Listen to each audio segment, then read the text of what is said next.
Are you ready to get into some calls? Oh yeah. All right, let's head in here.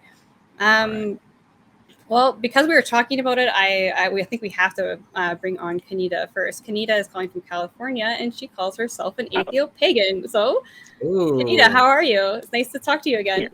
Hello.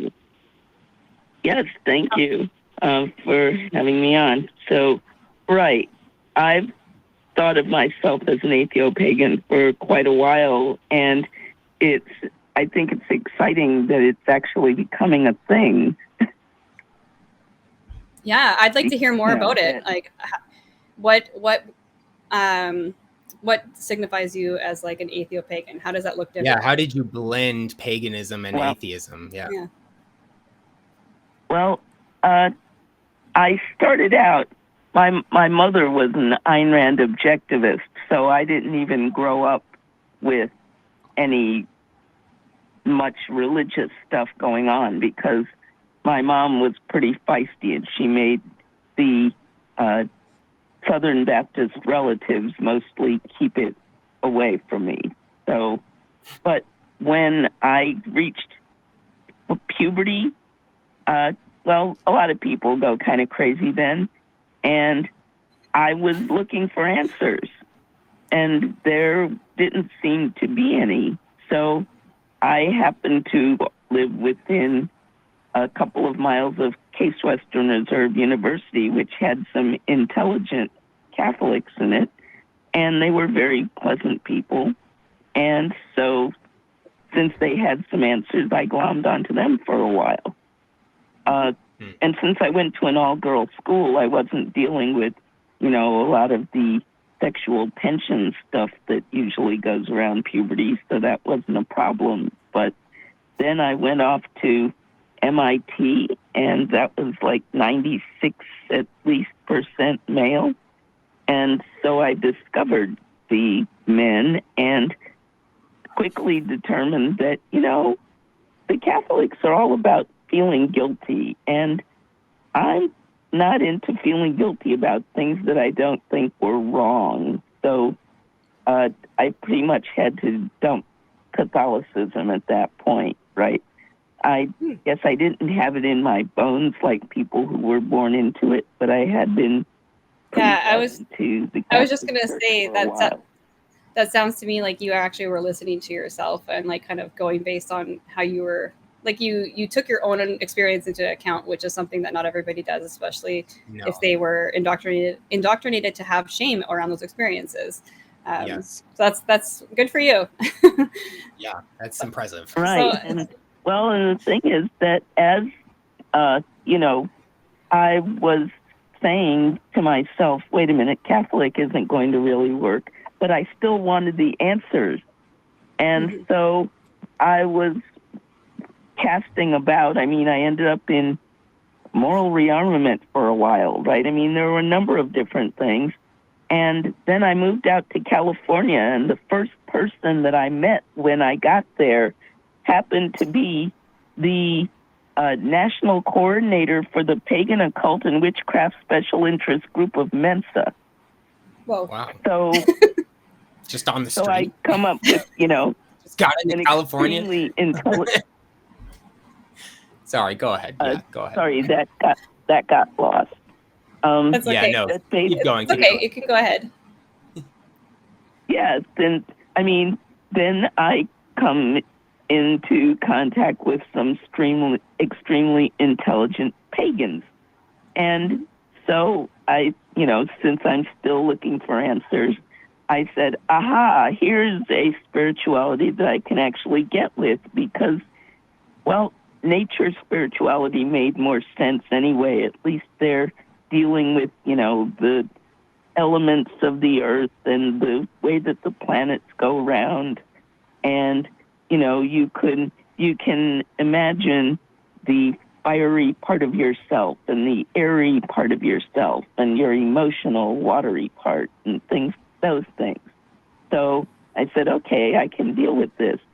But as I went along, I had to say to myself, well, but you don't really believe this stuff, right? And it's like, well, No, I don't. But that was my next question for you. Is that when you get all these things that you can use it as a framework for like kind of assessing things. I was wondering that, did you ever fall into the belief that this was actually true and that you actually had some kind of control over these elements, or that you had like, so that sounds to me like you kind of always stayed skeptical even throughout that, and you've maintained that. Well, I was trying to see whether there really was anything to it, right? And I just found that, no, I can't really say that, well, it may look like I'm moving these things, but really they were going to move anyway. Or, this heat that I'm feeling, that's internally generated. I'm not getting this from anybody.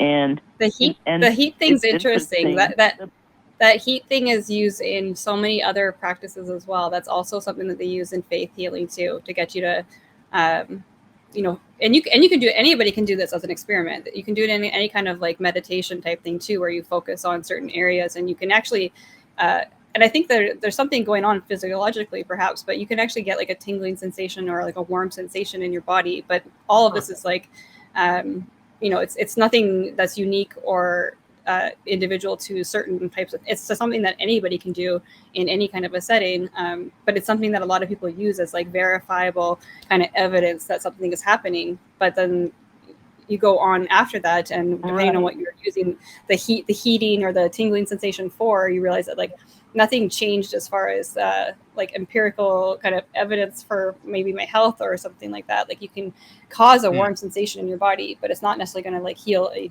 broken bone or a joint or like eczema or something like that, like whatever they use it for, right? But it does give you a psychological boost when it's happening. Right. This makes me wonder actually if because in trauma work there is like an understanding that you can have a physiological response / release through sensation and emotion when moving through stuck trauma. And so that makes me wonder, like, is there something to focusing on your body and having there be something like the warmth coming up? Like, is something actually changing? I would like to know, but that would be more of a physiological, more about like me paying attention to myself rather than like the magic is working. Right. Yeah, I mean, well, there probably is something that is beyond us, Chris. Oh, sorry, Kennita. I was going to say there's probably is something going on in the neurological kind of like aspect, and a lot of like trauma counseling and trauma therapy and EDMR or EMDR, I always forget, has to do with your brain and your the networks going on there. So like it seems like there's probably an explanation that I couldn't spit out right now because I don't have the education for it, but there's probably something there that can cause a bit of a at least an improvement in how you're feeling at the moment. And when you're dealing with somebody with doing like trauma work, there probably is something that can carry on forward. But yeah, EDMR sounds like a new kind of really cool music, though. So, Kennita, I just want to know what's cool about it is that while something is going on, it's not something supernatural. That's what I finally came to. It's like anybody who thinks that something is supernatural is just underestimating what awesome things the natural can do, right? Yeah. I mean, because our bodies, well, they evolved to do some pretty incredible things over the past few billion years or a few hundred million, right? Yep. And so, and it's because, and they actually pay homage to that every now and then when they're doing things like, physical therapy, and they say, concentrate on this, and your brain is actually doing most of the work. It's not the gods, even though the gods are really fun to think about. I mean, if you're trying to bring forth thoughts of, powerful power and so on, think about Thor. And if you're trying to think about, your mother, then, the Mari and so on. You can use these images even though they're perfectly natural things, you can. So that sounds. Imagine So Kennita, I'm actually curious to know that what you're describing now sounds a lot like archetypal work to me. Like if you can't see yourself in a certain way and you don't have confidence, you're trying to do something in your life, you can often work with archetypes like that to like help you feel more courageous, help you feel more confident, because you can see those qualities in another, another being, another entity or person, and then like try to adapt those things to yourself. So it sounds like you've been on like this journey of moving through these different thoughts and spiritualities and religions, and it sounds like you're not so much an atheo-pagan now. So I'm wondering where you are with it. Well, no, I mean, because an atheopagan is someone who uses all of the pagan archetypes. Okay. Do their own internal spiritual work. Okay, so I still go like a framework, right? It's a framework pagan ritual.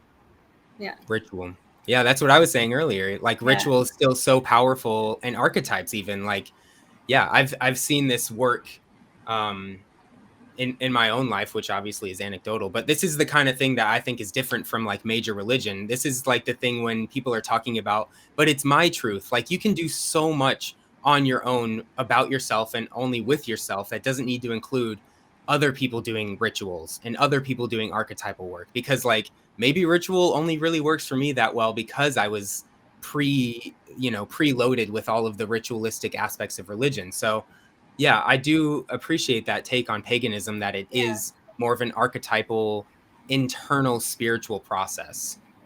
Right. And you're not taking you're not taking your like internal work and saying like this is the absolute truth, and because I pray to Freya, or that I find Freya as a very like a inspirational archetype and I really enjoy having these rituals, that's what you have to do. Or maybe take it a step further and saying that that's how we need to like make our laws now. So I think that's taking it way too far. And I have friends who actually believe that these, gods and goddesses exist out there.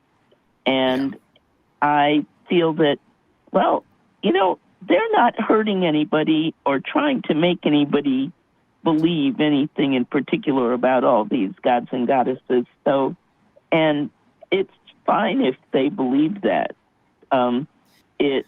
I guess I would want to make sure that I stayed mentally aloof from it enough that if it came time to do something important, that I wasn't counting on the gods to do it, right? But have it like when, it's just like the Christians say, oh, thoughts and prayers, right? Then the pagans will say, oh, would you light a candle for me?